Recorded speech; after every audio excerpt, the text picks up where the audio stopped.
नमस्कार दोस्तों, मैं आपका मित्र बजरंग प्रजापति एक बार पुनः आपके सामने उपस्थित हूं अमर कथा महाभारत का एक और योद्धा लेकर, एक और महान पात्र लेकर।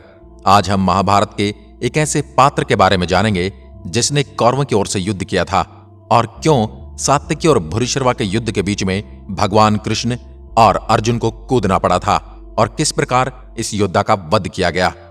भूरिश्रवा महाभारत के सबसे प्रसिद्ध योद्धाओं में से एक थे। इन्होंने महाभारत युद्ध में कौरवों के पक्ष से युद्ध किया था। कौरव सेना के प्रधान सेनापति पितामह भीष्म ने 11 अक्षौणी सेनाओं के लिए 11 सेनापतियों का चयन किया था। भूरिश्रवा उन सेनापतियों में से एक थे। भूरिश्रवा का वध युद्ध के 14वें दिन सात्यकी द्वारा किया गया था। वास्तव में भूरिश्रवा कुरुवंशी थे और महाभारत युद्ध में उनके साथ उनके पिता और दादा ने भी युद्ध किया था। युद्ध के 5वें दिन सात्यकी के 10 पुत्र भूरिश्रवा से प्रतिशोध लेने को उससे जा भिड़े। उन 10 योद्धाओं ने एक साथ भूरिश्रवा पर आक्रमण कर दिया, किंतु वो बिल्कुल भी विचलित नहीं हुए। उनकी युद्ध कला बहुत उत्कृष्ट थी और इसी कारण उन्होंने न केवल उन सभी के प्रहार रोके, बल्कि केवल आधे प्रहर के युद्ध में उन्होंने सात्यकी के सभी 10 पुत्रों का वध भी कर दिया। उनका सबसे महत्वपूर्ण एवं अंतिम युद्ध जिस दिन अर्जुन अपनी प्रतिज्ञा पूरी करने जयद्रथ का पीछा कर रहे थे। जब सात्यकी और भूरिश्रवा का युद्ध चल रहा था, उस समय अर्जुन ने कुछ ऐसा कर दिया जिसे देखकर सारे के सारे हैरान रह गए। आइए विस्तार से जानते हैं इन योद्धाओं के बारे में। भूरिश्रवा के पिता सोमदत्त और सात्यकी के दादा सिनी के बीच एक बार द्वंद्व युद्ध हुआ था। यह युद्ध भगवान कृष्ण की माता देवकी के स्वयंवर में हुआ था। सिनी इस स्वयंवर में वासुदेव की ओर से लड़े थे और उन्होंने सोमदत्त को पराजित कर दिया था। इसी से सोमदत्त के मन में प्रतिशोध की भावना उत्पन्न हुई और उन्होंने तपस्या करके ऐसे पुत्र का वरदान मांगा जो उनके इस अपमान का बदला सिनी के वंशजों को हरा कर ले सके। इसी वजह से भूरिश्रवा और सात्यकी की शत्रुता विश्व प्रसिद्ध थी। महाभारत के द्रोण पर्व के 142वें अध्याय में इसका उल्लेख मिलता है। युद्ध के 14वें दिन जब अर्जुन ने जयद्रथ को मारने की प्रतिज्ञा की थी। 14वें दिन के युद्ध में अर्जुन के जयद्रथ वध हेतु द्रोणाचार्य के व्यू को नष्ट करते हुए 7 अक्षौणी सेनाओं का वध किया और फिर भी जयद्रथ के पास न पहुंच सके।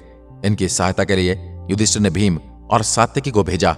सात्यकी को देखकर भूरिश्रवा अपनी व्यू चक्र को छोड़कर सात्यकी को ललकारते हुए आगे आया और बोला, बड़े सौभाग्य की बात है कि आज तुम मेरी आंखों के सामने आ गए।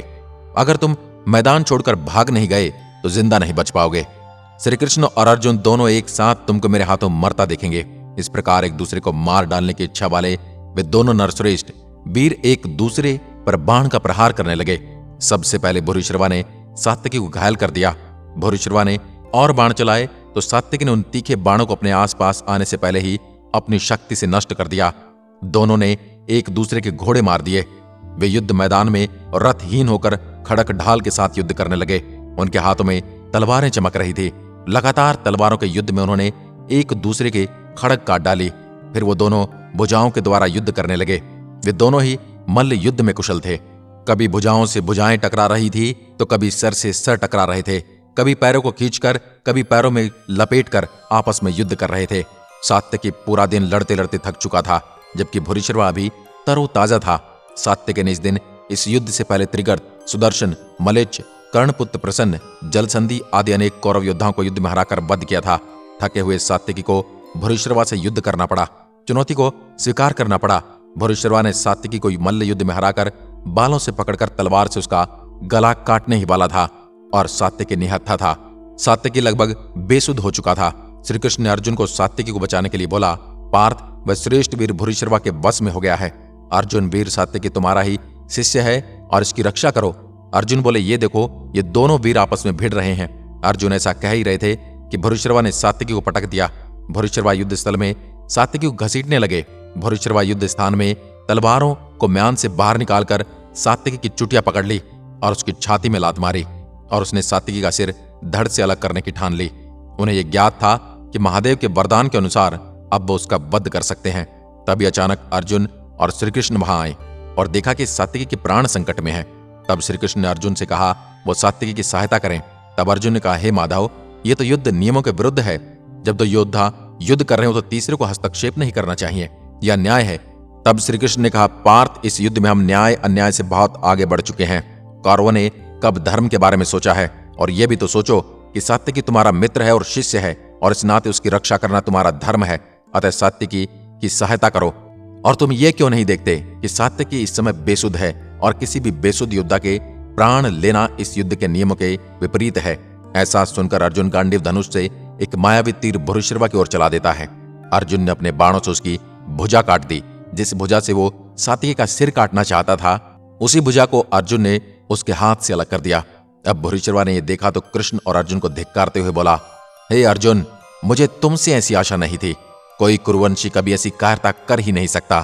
तुम मुझसे और सात्यकी में द्वंद्व चल रहा था, तब तुमने मुझसे चेतावनी दिए बिना ही मुझ पर प्रहार किया है। तुम किस प्रकार के योद्धा हो और किस प्रकार अपने को वीर कह सकते हो? इस बात पर अर्जुन ने कहा, है प्रभु, तुमने जो उस वक्त कहा है वो सब व्यर्थ है, क्योंकि सात्यकी मेरा मित्र और शिष्य है। वह मेरे लिए अपने जीवन को दांव पर लगाकर युद्ध कर रहा है। सात्यकी युद्ध में मेरी दाहिनी भुजा के समान है।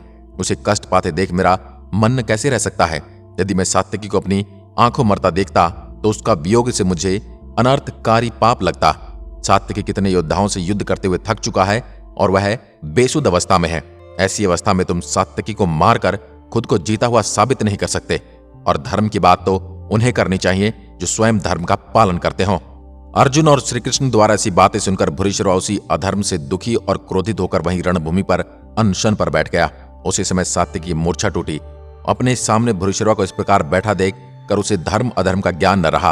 वो नंगी तलवार लेकर समाधि में बैठे भूरिश्रवा की ओर बढ़ा। ये देखकर दोनों की ओर से सेना हाहाकार कर उठी। अर्जुन और श्री कृष्ण ने उसे ऐसा करने से मना किया, किंतु उसने तत्काल अपनी तलवार से निहत्ते भूरिश्रवा का सर काट दिया। पराक्रमी भूरिश्रवा को मरा देख सिद्ध चरण, मनुष्य और देवताओं ने उनका गुणगान किया और बोले, इसमें सात्यकी का कोई अपराध नहीं है। वीर सात्यकी के द्वारा ही भूरिश्रवा मारे जाने थे। विधाता ने युद्ध स्थान में ही सात्यकी को उनकी मृत्यु निश्चित कर दिया था, इसलिए इस पर विचार नहीं करना चाहिए। भूरिश्रवा का सात्यकी द्वारा ऐसा हाल करने का कारण संजय ने धृतराष्ट्र को बताया था कि पूर्व काल में कंस की बहन थी देवकी, जो भगवान श्री कृष्ण की माता थी। यादवों ने देवकी का स्वयंवर बड़ी धूमधाम से रचाया था, जिसमें वसुदेव, शनि और अन्य यादव वीरों ने भाग लिया।